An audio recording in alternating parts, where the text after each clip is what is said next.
Hello and welcome to the Six Cells podcast. My name's Mike Nicholson from Six Cells. Before we jump into today's episode, I just want to say a huge thank you to the team at Intelligent Assistants. Not only are they partners of Six Cells, but they're also sponsors of this podcast. So thanks again to the team over there.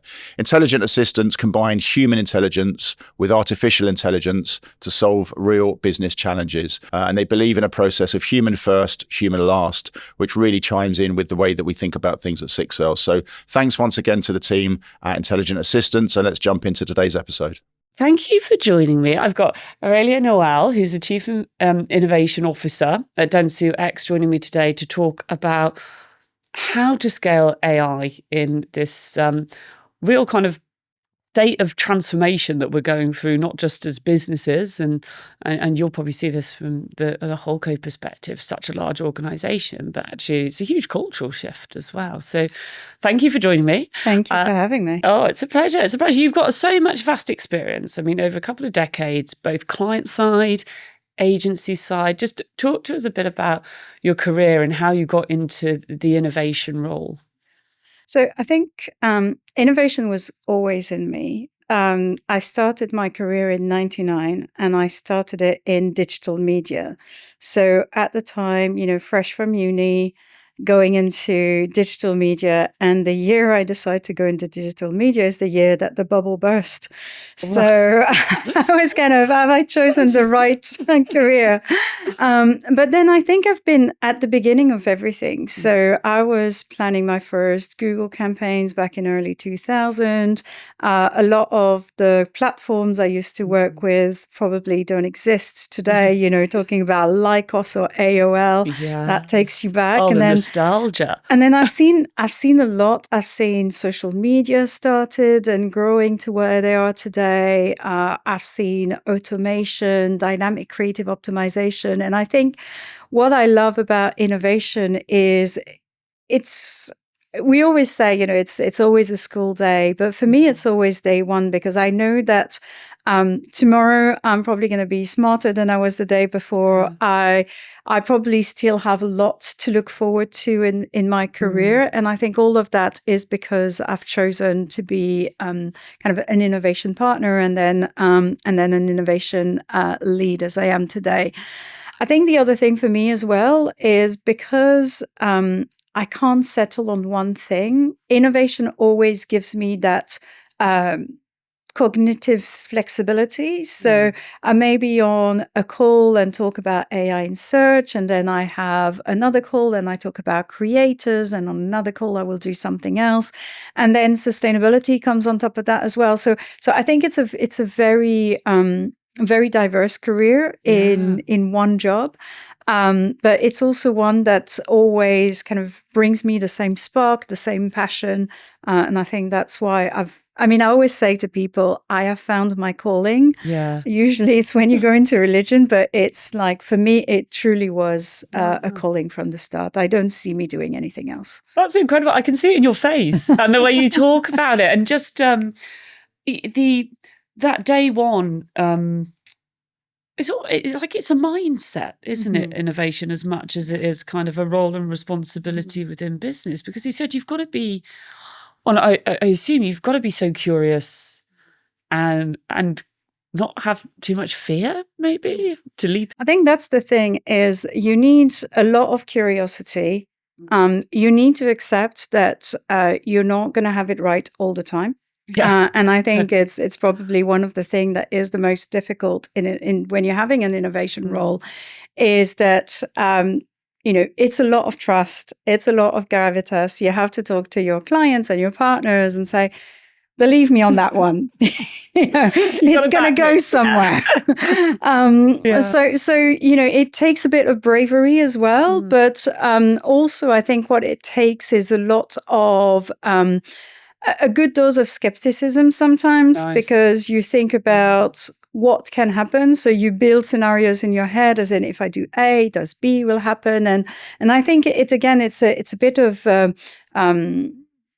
jogging from a kind of a mental perspective, because it is always being about 2 steps ahead, but also being at a point where whilst your brain is maybe 2 steps ahead or your ideas are 2 steps ahead, you need to bring it back to reality and ensure that you simplify your ideas and your vision as much as you can so people can follow you. Because I think that's one of the things that I find great in great visionary is they had great ideas, but rather than making it super complex, they're actually making it simple so people can follow them and investors can follow them and clients can follow them. So I think simplicity is probably one of the art of making things simple is probably one of the best quality together with curiosity. Yeah, that's incredible. I mean, what's been your favorite innovation, would you say, if you can choose one? I mean, there might not be one, but just that you've experienced in your career to date. I think for me, so it was quite early in my career. I was working for Dell at the time, and I was given, I was probably 23, 24, and I was given the opportunity to do a consistent visual identity across 25 markets. Wow. All of a sudden, I was working with India. I was working with, with key decision makers within Dell. I was part of a team that was way smarter than I was. But I think it gave me the opportunity to understand first, how do you work together? How do you put different talents together in order to make a team that actually delivers? But also why brand consistency is so important and how even the best idea, if the best idea cannot be sold to the many or cannot be scaled, then it just stays that. It just stays an idea. The other thing for me was I was responsible for a big transformation project for one of our alcohol brand. Yeah. And again, there it's about saying, too many people stop at technology. They think that if they have technology, they got it right and everyone will follow. What I found with that particular example is you can have technology, you can have the best technology, but it's also about, creating the ways of working, creating the new roles. What happens when the consultant is not in the room anymore? Do people go back to their old ways of working, or have you done enough for them to embrace the new ways of working? And I think the hardest part is about creating that culture. So creating that culture of transformation, that culture of curiosity, because I think change is very difficult for humans. And so as soon as you allow people to go back to their old ways, they would probably prefer it because it's safer, it's more comfortable, it's less risky. So it's really about how do you create that culture? How do you reward the people that were part of that transformation and really went the extra mile to build something that will then last, but also, again, I'm coming back to my scale, that will also scale, because I'm seeing so many projects that are called out as innovation, but never scale. Yeah. Because they never got the buy-in, or because they were not sufficiently funded, or because we stopped at the first hurdle. Yeah, that makes sense. I think I love how we're framing where we're going to go into this conversation, because we've talked about, curiosity, credibility, being able to get buy-in and probably trust as well from clients as a partner. And then they're really human emotions that, and it's very much human to human interaction that kind of drive those 4 principles. And now we're going to transition into AI is probably is something that you must talk about so much, that is hugely innovative, huge, in most cases, hugely looked upon through the lens of technology. How is this sudden burst of AI activity impacting how you run innovation within the business and for your clients, and then probably touching a bit upon the human versus the technology, perhaps? So I think when we think about AI, there's often 2 camps, is the doom camp and the hype camp. I try to be a bit in the middle, but more towards kind of the hype side. I think that what I love about AI is it's made me faster, it's made me smarter, it's made me more agile. And I think in many ways it's made me more creative. And I think the thing is, when you think about AI, often you have that magnificent tool, and just like anything, you're using it to maybe 10% of its capacity. So when you think about how people are using AI, they're either using it to rewrite things or they're using it to search for products. Very few people are actually using AI to truly innovate and to change the way that they are going to be working in the next 10 years. Maybe not even 10 years.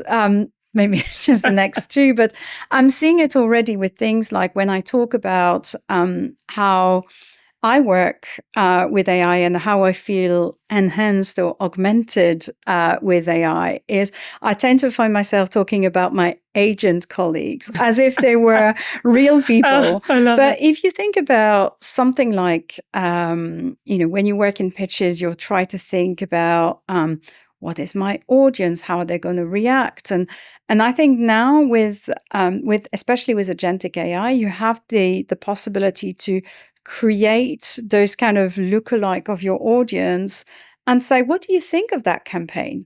Yeah. And yes, of course, it's not going to react as a real person, but it's going to give you a lot of insights that you might have not thought about. So the way I find it is I use it more like a second brain. So something like, I've got this idea, what do you think? And I tend to try to change the settings within the AI, saying, I want you to be critical. I don't want you to give me lip service of, Yeah. tell me I'm the best in the world. I Yeah, know exactly. I'm not. And I think it's Yeah. that idea of you need to keep that critical thinking. You need to push, the AI to learn about how you want to work with it. And train it on data that are good for you and not kind of available to everyone. Because my challenge is always, if everyone has access to the same data, if everyone has access to the same tools, then what will make the difference? Yeah. And it's the human in the loop. It's that human contextualization, that human friction that makes it so much better. Because again, I tend to look at AI and think about the way I feel about AI today is nearly the same way I felt about, and sorry again, I'm just saying my age nearly, but like Alta Vista back in 97, all of a sudden the world had opened up. I didn't need to go to the library and read millions of encyclopedia to be able to know something about a subject. I just needed to type a few words in a search engine and all of a sudden it was my window to the world. Same thing when it came to kind of Google in the late 90s. And then when Google became even more even better back in the kind of early 2000s. But we've been working with AI since probably 2010, 2011, when you think about the days of DeepMind but we had another word for it. We talked about automation, we talked about machine learning. So yes, people are a lot more aware of what AI can do. But I think at the end of the day, the people who are using AI as kind of a standalone solution to all their problems are not the people that are going to win. The ones that are going to win are the ones that know how to use it, have a clear purpose in mind. It's like, one thing, thinking, okay, so what's your AI roadmap? Well, I don't know what my AI roadmap is. Yeah. But it's okay. Then you need to think about, where are you going to use AI? What are the projects that AI is going to help you deliver, or the people that are going to be enhanced within your team? So as a strategist, as a storyteller, AI is nearly like, again, expanding the realm of what the brain can do.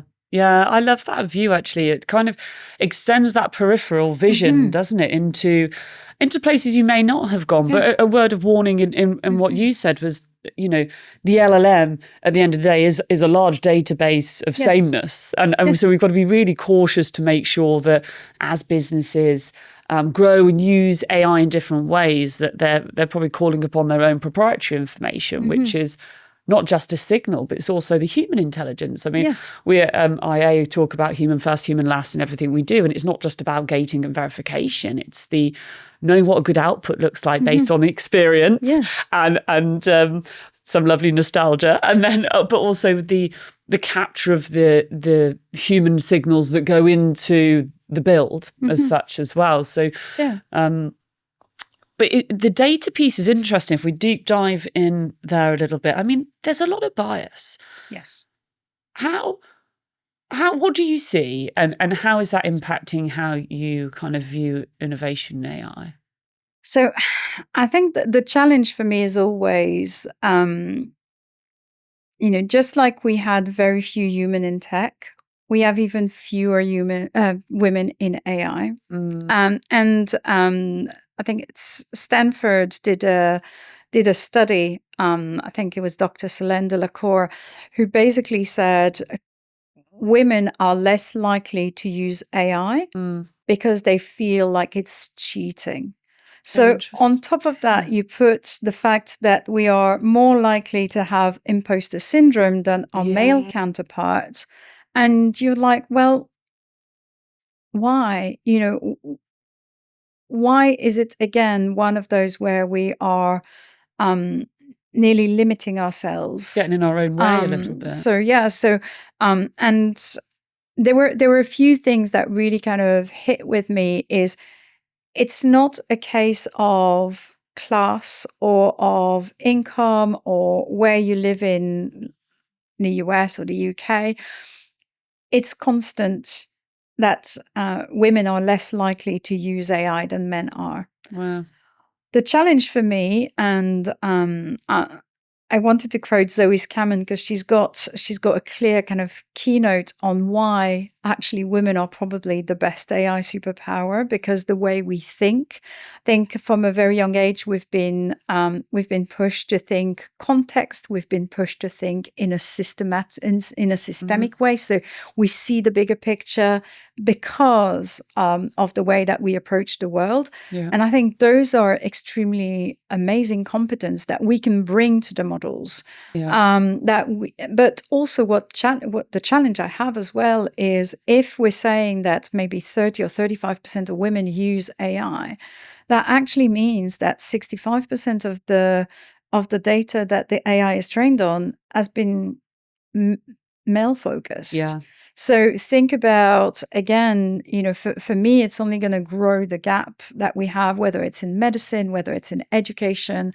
I think the study also said that the challenge we have is often women are in roles where AI is not yet penetrated. So think about, women will work maybe, I don't know, in schools, in HR, more in social services. So, those jobs that are typically women. Yeah. Whilst men work in software, tech, engineering.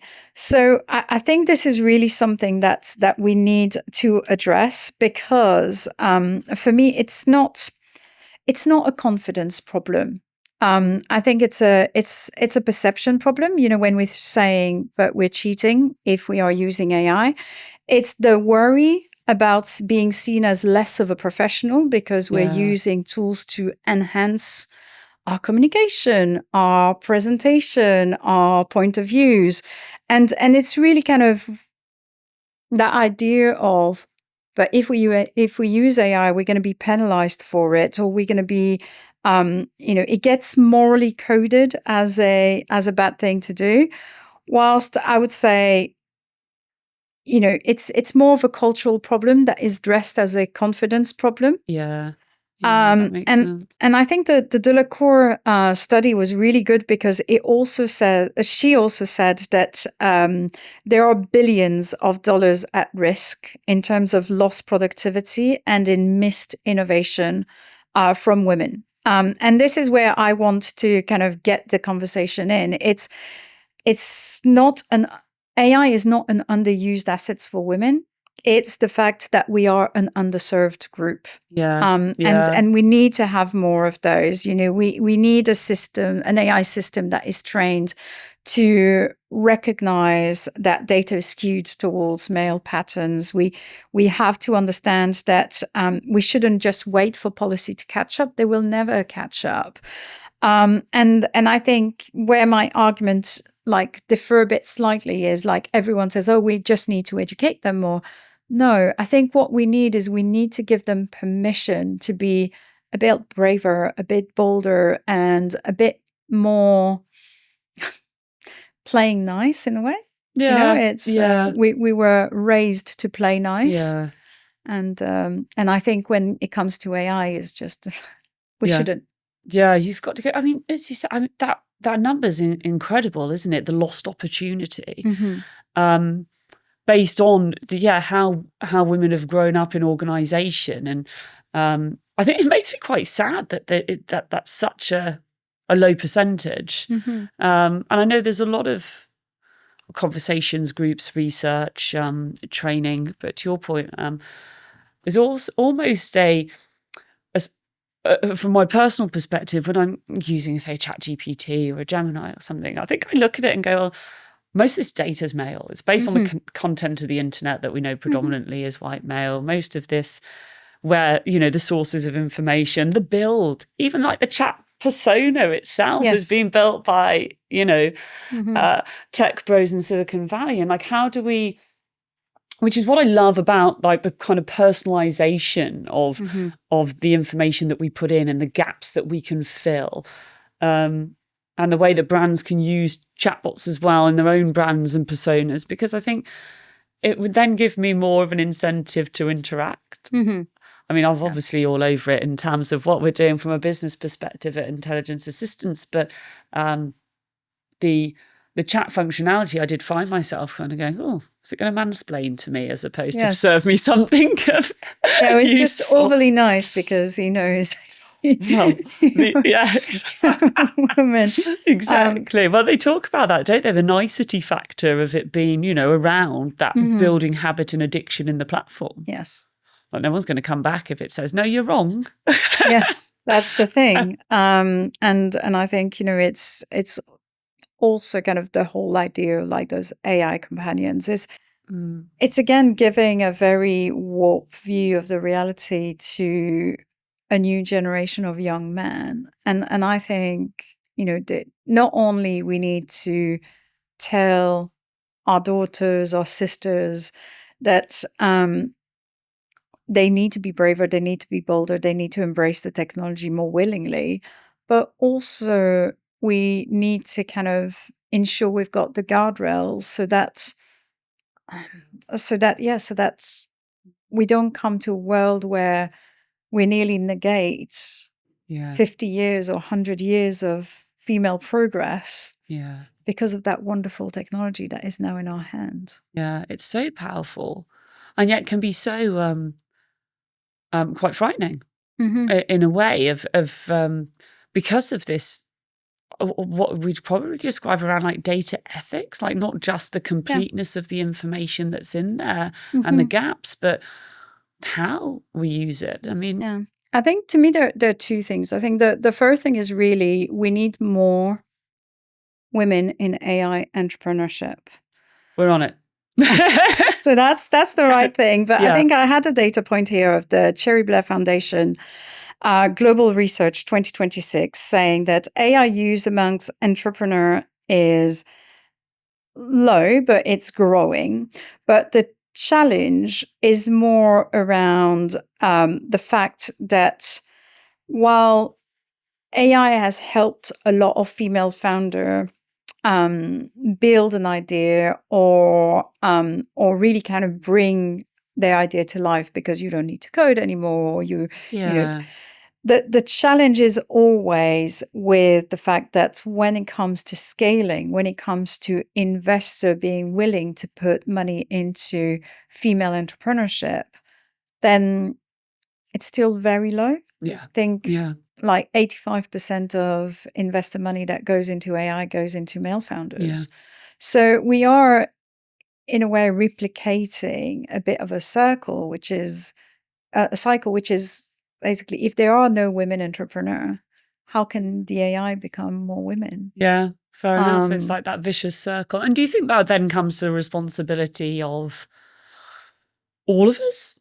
Or is it investor-led? Do investors need to look more closely at, trying to invest and found and fund female first?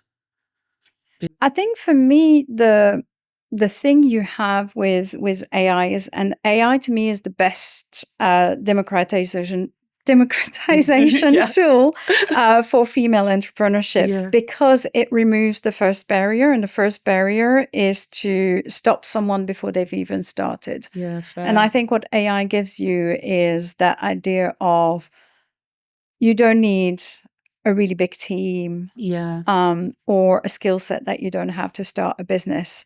And for me, that's personal growth, and that's kind of economic growth meeting or intersecting. Yeah. But what we do need, though, is that idea of how do we get more mentors? How do we get more women that female entrepreneur can identify themselves to? Yeah. Because if you think about OpenAI, man. Yeah. Gemini, man. All man. I mean, again, I've got nothing against it's beautiful. Awesome. I've got some wonderful men in my life. People. That's I got great. wonderful people in my life as well. I'm a mum to 2 sons, but exactly. But I would love to see the next AI platform to be a women-led AI platform. Yeah, and it's definitely possible, isn't it? In terms of the opportunities there, we've got to get over this apologizing, perhaps, and getting in our own way. There's something that you said there that was really nice around the mentorship. Are you seeing that in your business? Yes. And your clients' business as well? Because obviously you've... So what I'm seeing definitely in our business is when we think about AI, we hardly link it to technology. We always talk about AI for growth, and it's AI for growth for our clients. It's AI for growth for our talents, but it's also AI for growth for society. And how do we use AI in a better way to get society to evolve in a way that we want? It's a bit doom and gloom sometimes around, you only need to listen to the news and all of a sudden AI is after our jobs, AI is eating 3/4 of our energy. It's a sad hyperbole, isn't it? There's so much positive, but that's the thing, opportunity. Is as media people, we should own a more positive narrative. We should show how we are actually using AI for good. How we are using AI in an ethical way, how we are solving some of the world's largest problem with the help of AI. And I think that the challenge again is often about how do you bridge that kind of global AI divide. And for me, the first thing is thinking about where the computing power is. So who actually owns the servers and the computing power behind AI. And what you will find is that 75% of that power is in the US. If I look into APAC and LATAM, it's probably less than 3%, but they're 80% plus of the population. And that in itself is wrong. But I think there is also a role of our government. I think it's not an incident that most of the computing power is in the US, because the US have embraced AI. They also have a real culture of strong entrepreneurship, and that there's always that American dream. America was built on dreams and on growth, and so it doesn't surprise me that that computing power is in America. But what I would like to see is, we have programs, even in the UK, where we're saying we're not an AI adopter with AI maker or something like Yeah. that. There are 5 words that I can't retain right now. But we Yeah. invest 200 million. Yeah. What is 200 million? What is that? Yeah.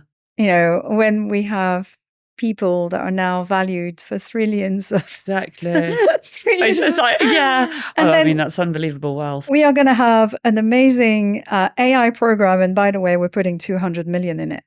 What can you do with it? I mean, even the EU is investing, I think, 200 billion. But 200 billion is still not enough. So how do we make sure that, you know, and I'm not saying everything needs to be government led, but how can the government work with the investors, work with the entrepreneurs to build an AI that is outside of the US? Yeah. Because otherwise what's going to happen is exactly what happened this weekend is, you know, Claude launches Anthropic launches Fable. Fable is now only available in the US. Yeah. It's not allowed to be distributed outside of the US. But this is huge though, isn't it? Because Yes. you talk so rightly about the compute power, the investment, but then the access to information is going to maybe, is that going to exacerbate like this kind of knowledge divide that happens across the world? I think it's 2 things. I think that there's already a problem with how people access information. And with the way that people access information, there's also the increase of misinformation, media manipulation that we've seen through social media, that we're going to see even more through AI. And this is why I'm always advocating for put guardrails, put ethical AI rules in place. But when it comes to the accessibility of AI itself, I am in a privileged position. I probably spend £1,500 a year on my AI subscription. Yeah.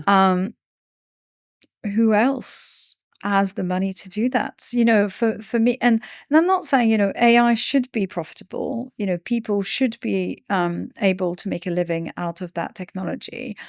But it is also about when anyone releases a free version, that version is never really free, because what you're giving away is your data. It's tax. your Yeah. intellectual property. It's by being on that free server, you're basically training the AI to better understand what you are doing. And then at the other end, there are people who will actually turn this data into insights that will then influence policies, that will then influence brands, that will then influence media. And again, I think there is a need for us, especially as advertisers, as marketers, to understand where is our responsibility in it. Yeah. Should we let it loose? Probably not. What can we do? And we're seeing this already with a lot of the information that is available in the world being behind paywall. Yeah. Which basically means people who can't afford to pay for the right information are being served like second-class news. Unverified, perhaps? Yeah, unverified news. And there is something with AI that probably is going to reopen the whole debate around brand safety, brand suitability at a cosmic level. Yeah. You know, it's not huge, about is my banner showing next Yeah. to a wrong video. Yeah. Is more like is someone using my likeness? Yeah. Is someone talking on my behalf when I have no idea? Is it? So it opens a whole world of where do we let progress go and where do we put the guardrails necessary to ensure that that it doesn't go too far. Yeah. I love that. It's such a good point because, as you said, on the suitability, not where my banner is, but even what's my banner funding? I guess, you know, in terms of the AI model, not just the content on the page, as it were. The ad revenue model's been very much about on page or on screen, should we say. But now actually the brand ad revenue is is funding a model that can learn more. And to your point, if depending on whether someone's got free usage or a paid account, is going to manipulate what they see and how they consume information. And then this changes knowledge and education. And I mean, like, there's a lot to tackle just under that umbrella, isn't there, in terms of the ethics of where we're going to go. But is that some of the conversations you're having with brands where they're looking at their own ethical AI kind of principles and ways of working? So a lot of the clients I'm working with are on that wavelength, saying, we want to use AI as a tool. We want to use AI as something that will enhance our team and augment the capacity of our talents. Yeah. But we also want AI to be used in a way that is, again, ethical. Because I think as brand, and especially when we're looking at the biggest brand in the world, they've always stood for something, good. Yeah. Dove is probably the best example out there. But even if I take, Nestle, they're standing for good life, good food. Yeah. If I think about Heineken, it's about brewing a different world. So all those brands have been built with purpose in mind. Yes, of course, they need to be profitable and they need to grow. And but at the end, there was always a mission. And I think as long as brands have that purpose clear in mind, it gives them the guardrail to be more ethical in their usage of AI, to be more transparent in the usage of AI. Because for me, using AI is not the problem. Not disclosing that you're using AI. For me, that's where the problem is. Because I think, again, I always think about AI as a tool to augment human talent. And if I'm trying to pass something that has been done in collaboration with machine for my own work, then in a way, I'm also stopping people from using AI to their own, to their own greatness and own their brilliance. Yeah. So, if I do an email or a post or even a presentation and I've used Copilot heavily or I've used Gemini, I will always have something in my presentation that was, prepared by Aurelia and Copilot or Aurelia and agent something, because I think it is important to disclose that you've used AI and it doesn't make me less of a strategist or less of an innovator, but it builds to that trust. Yeah.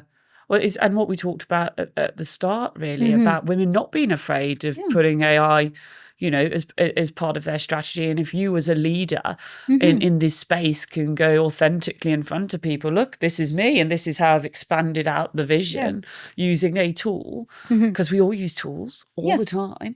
I think that's really admirable, because you're going to encourage more women to do the same. And I think to me, it's also about that idea of growth. If I can't pretend I'm in innovation if I don't use AI. Yeah, you've got to just get involved. I have to understand how it works. I have to make sure that I break it. I have to know where it hallucinates. I have to understand what sources it's taking its information from. Yeah. So that, again, I can apply that critical thinking of saying, was that source really viable? Was it reputable? And I think people are talking a lot about AI slop. I don't like that word, because the reason why we have AI slop is because we've got lazy humans. Well, yeah. And I always think as well, is it a platform issue? You get the kind of slot because it's this in-feed kind of content as well, that maybe the platform kind of builds that consumer behavior. And as you said, maybe that, your passive, your laziness, that you can develop out all this content at scale that doesn't necessarily mean much. But I was having a conversation the other day though, and it's kind of, I quite like some of the, I guess it depends on your definition of slop, because I quite like some of the talking dogs on the podcasts. And I can watch those, you've got talking Labradors and they're just talking about their day and like biscuits or something. But then love the credibility of big, nostalgic sensory advertising as well. So I guess it's like can you have both? Or do you think slop is I think for me, misinformation? For me, slop is just about people not double checking what AI is doing. Got you. Okay. It's and pretending that it is their own thought, their own work. That's an interesting definition. Yeah. Well, I love those. I mean, mine is talking cats, but talking cats. I also have, I love what AI can do from a creativity perspective. I love that people are using it for humor. People are using it for education. Yeah. My son is in GCSE, and I've used Notebook LLM for his revision because he's autistic, and I want his revision to feel fun. Yeah. So what have I done? I've done podcast out of GCSE material. I've done infographic. I've done, slow motion videos. But to me, it's all about kind of, again, enhancing his education experience and using AI, because I don't know how to produce a podcast. I don't know how to edit a video, but AI does. And I think that's what I mean is for me, it's slop when it's AI without added human friction. Yeah, it's almost like for the sake of it, as you said, your friction was accessibility to a better, a more suitable way of learning. And how much joy does that bring you to be able to do that now? But on the flip side of it, you've got, I think we see it on LinkedIn a lot, it's obviously written by AI, and the authentic tonality is even gone, if you know, and you can you start seeing the patterns. Everything's got an emoji in it and a dash or something. So, not disclosing. I saw that squirrel the other day, and it made me think about a very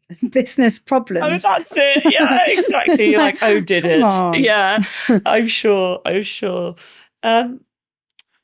You mentioned your son there and schooling. Not only are you the Chief Innovation Officer and a mother, you're also doing a master's. Yes. You are an incredible woman. I applaud you.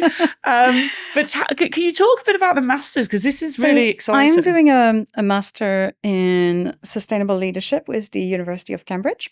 So for me, the thing I like about AI is that idea of sustainable AI. And it's not about softening the energy numbers, but really showing that there is capital. That capital is ready to move in. And I think it's not, is AI sustainable? But for me, it's how can we use AI again to solve some challenges that humans alone can't solve. Yeah. Maybe I'm a bit of a Pollyanna, but I still think that the way we're going to solve climate change is through AI. Wow, I love that. And so it's not a is AI sustainable or where is the money going question. It's more kind of an idea of, will AI have something useful to bring to the sustainability equation? And that goes beyond just, is it using a lot of energy? Is it using a lot of water? Yeah. Yes. But, whether it's Google, whether it's OpenAI, whether it's Perplexity, Anthropic, they're all looking at less energy consuming solution, less water consuming solutions. And what does that mean? That means that they're looking more into renewable energy. They're looking more into nuclear without the need of nuclear fusion. So I think I think it's also opening a new area within sustainability. That means because we need so much energy and we need so much water for AI, then it pushes the AI giant to think about a way to be more renewable, to be more friendly to society, to be more friendly to nature. Because of the computing powers, again, it will solve many of the challenges we have. It will help people think about sustainability in a different way. So I don't think AI is the enemy of sustainability. I think if anything, it is a wonderful technology that will enable us to solve challenges and problems that we've never been able to solve to date because we didn't have that computing power. Yeah. As you said, it can be an awesome force for good. And, yes. And I love that you have that insight in the classroom as well. It must be so interesting to be able to then bring this into kind of the ethical conversation that you're having in the workplace. But there's something in that, you know, to your point, these companies have an opportunity to really put sustainability at the heart of what they're doing because of the energy consumption. In order for them to do that, we as individuals need to hold them accountable. Yes. And I think that's comes with knowledge and also our own empowerment to be able to understand exactly how and what we're doing when we use AI. Yeah. You know? But I think what I see with people is they always treat AI as nearly like a yes or no answer. It's like, AI is bad. No, AI is good. Yeah, fair. AI is what we want it to be. Yeah. You know, and it is, again, for me, if I want to leave with anything, it's a way to augment human capacity. Yeah. It's a way to simplify the complex. Yeah. It's a way to bring more diverse talent in. So even when we're talking about how AI is going to affect jobs, I think people only see half of the equation. They're basically saying, oh, I think it's how many million, 80 million jobs? Yeah. No, maybe that are, I'm just trying to find my notes, but find your source. Find my source.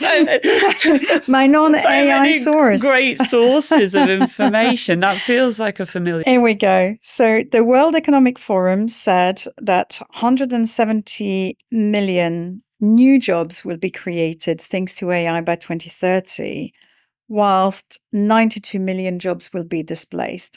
That still gives us a net gain of 80 million.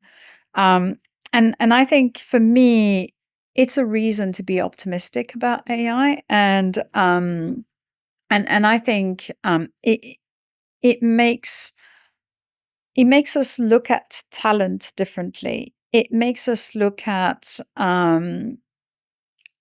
thinking about the roles today. So yes, there are roles that will be made quicker thanks to AI, but then it's not about, you know, I was kidding, but it's saying you're not going to be replaced by AI. You're going to be replaced by someone who knows how to use it to do their job better. Yeah.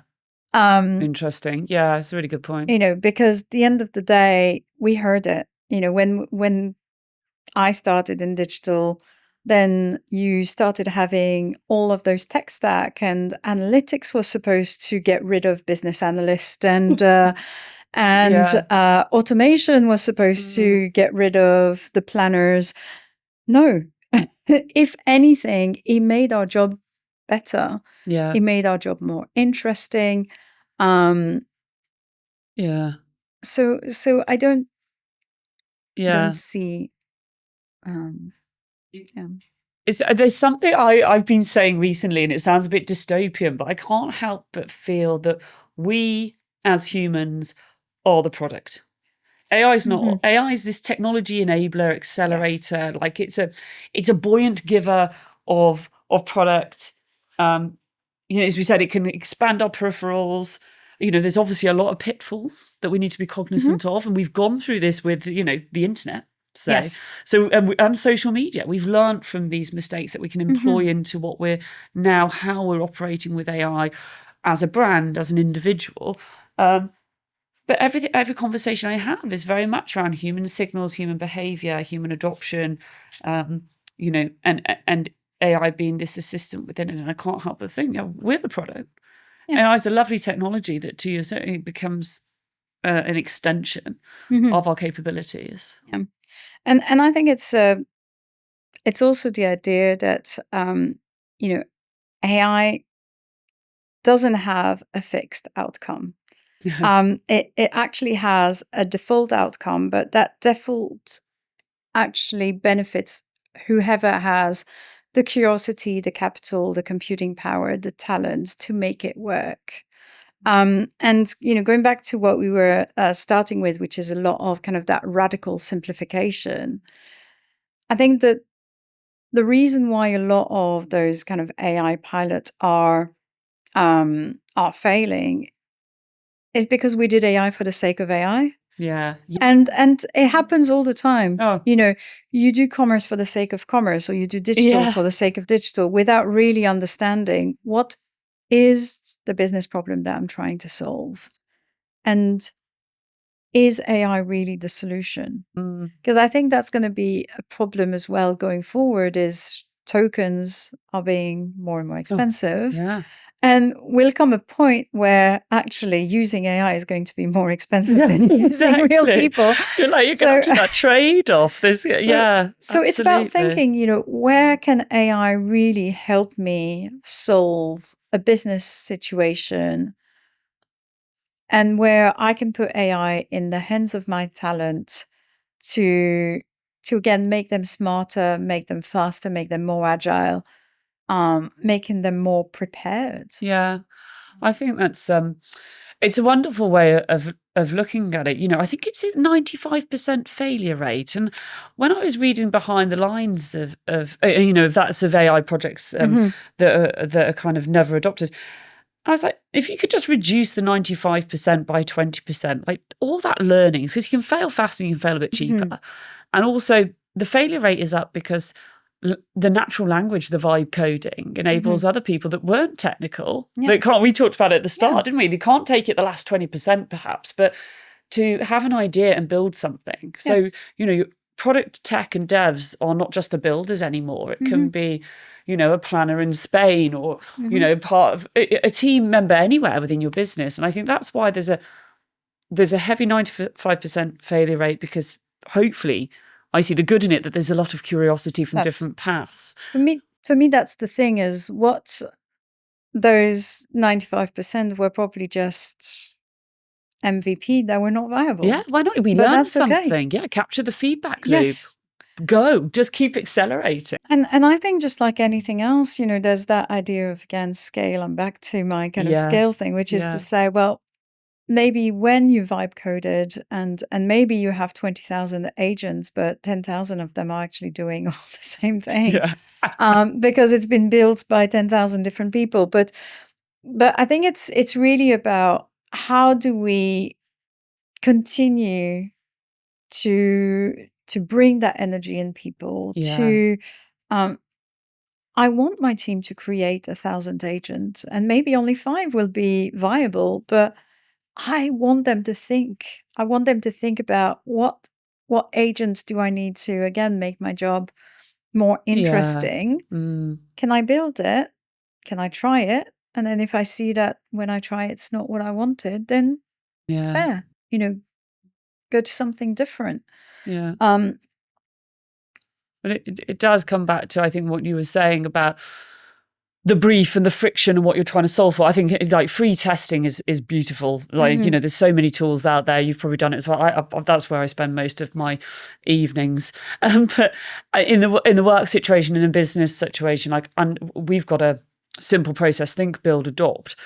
Because you need to start at the strategy. What's the friction you're trying to solve for, and what's the human truth that you can unpin and build something with? And perhaps that's not always AI, but perhaps it is sometimes. And then at least you know what a good brief looks like, and you know what a good output looks like. And then in the middle, you've got this lovely suite of technology. It could be APIs, machine learning, all of this, but now you've got this wonderful kind of AI addition that can help you accelerate the build and be part of the solution, or maybe not, to your point, if the token costs are high. But I think keeping true to that strategic brief is where you're going to get greater adoption and greater success. But we don't want to cut out the creativity that you can get from just free building something. I did my first one was me trying to identify why my dog kept eating sticks. So I tracked Blue's behavior every day, what he ate, like whether it was sunny, what exercise he had, like all these kind of signals. And then I realized I could do it by just taking a photo, and that would turn it into Word, and that would fill a form in. And then anyway, it just turned out that he's a moron and he'll eat sticks whenever he wants. There was no trend, but I just thought, it might help. And maybe it was the chicken or something that it was making him eat the sticks. But no, he's just that kind of dog. But a personal project to use AI to help get to an outcome was very satisfying. Yeah, it's funny how pets are making us innovative, because mine was kind of understanding my rabbits. Really? So it's like, I love that. My whole thing was, is he sad?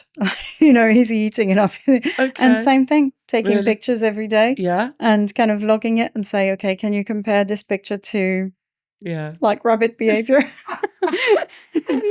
and tell me if he's happy. And that was kind of. And is he okay? He's okay. He's not depressed. Fine. Oh, good. I'm pleased. He's fine. He's just a normal rabbit. It's just. Yeah. But yeah, I think it's the thing is understanding the why. Why are you doing what you're doing? And is AI really the solution to everything? Yeah. When you do, when you build agents, is it really something that AI will solve? And we have to remember that an agents continue to get trained, so you need to use it over and over and over again. So there's a bit of how do I make sure that I also share that agent with some of my colleagues so I can get their feedback. So, but yeah, I think for me, it's fascinating. I think it's just, I think AI has given me what I needed to have like another 10, 15, 20 years in media and innovation. Yeah. I mean, it's such, kind of going back to the top of the conversation around your role. I mean, gosh, never more of a need to have individuals like yourself working in business to kind of keep us honest, but to keep us creative, I guess, and curious. And I think that's that guiding light. That you're championing both within your business and obviously within your studies as well. I think is really fascinating. What does the next year look like? It's a big question, but yeah. For me, the next year in AI is going to be a year of more of a maturity. I think what I'm seeing is from the model, I've reached a point where the next model, yes, is smarter, but we're not seeing as much of the jump as we had, let's say, from GPT 3.0 to 4, or from whatever Claude was in the beginning to where it is now. Yeah. And I think it's nice, because the challenge you have with AI is the model you use today is probably the worst model you will ever use. Okay. The model of tomorrow will always be better, will always be faster. And I think it's going to take people the opportunity to adopt faster, because I think you still have people that are waiting for, let the technology stabilize. But the fact that the technology is stabilizing in a way means that people are probably going to be better at adopting it and adopting it in a business environment. I think the second thing is probably we're going to see consolidation. Oh, interesting. Within AI. So I'm not going to put bets around who's going to buy OpenAI, but I think consolidation is probably needed. Then monetization as well. Yeah. I think, it started with what Microsoft is doing, what Google are doing with the Gemini model, and now they're waving Gemini into everything that they do, especially from an advertising perspective. But there is a need to monetize, because at some point AI needs to be profitable. Yeah. Yeah. So there's going to be a lot of exciting kind of monetization opportunity, and I think for media, it's an amazing opportunity to continue to evolve, to continue to innovate, and to rewrite a little bit. I think media for the last maybe 2-3 years have been more playbook than playground, and I think AI has given us the opportunity to go back to a playground. To make media a bit of a sandbox, to make media fascinating again. Yeah. I love that. And I think in media especially, what AI has given us is the opportunity to redefine the role of the planner. I think we've lost a bit the craft of planning. You have a lot of really smart people that are more business and strategy people. You have a lot of smart people that are doing more of the activation and being those ecosystem specialists. But the art of planning is made so much more interesting when you've got AI in it. And it's not a matter of, it might seem counterproductive, because people would be like, but why do we need a planner now? Do you have AI and AI can do everything for you? Actually, no, because you need that human friction, and that human friction only a planner can give you. So That's exciting. I hope that people start kind of building again the art of planning. Yeah. And then from a personal perspective, I hope I'll graduate. You will. You will. We'll be celebrating for you. But I think, I feel like a 5-year-old on Christmas Day. I can see I it. truly do. I love it. I feel that AI has given my inner child like a bit of a kicking, and like, look at, you've opened the wardrobe to Narnia, in a way. And I'm so excited to see what the future holds. And again, maybe wrongly, but I'm not scared about AI going after my job, or AI making me less of a person. If anything, I think it makes me a plus version of myself. And that's what I love about it. Oh, thank you for sharing that as well. I think I can see the joy emanating off you, and it's so infectious. And I think, if anything, we talked about the gender divide, and in hope that when women are listening to this conversation, they're just inspired by you to go, yeah, let's just go give it a red hot go, because it is exciting, and there is so much that we can do. So thank you so much for sharing all of your insights and your experience with us. Thank you. Thank you. Thank you for having me. Thank you.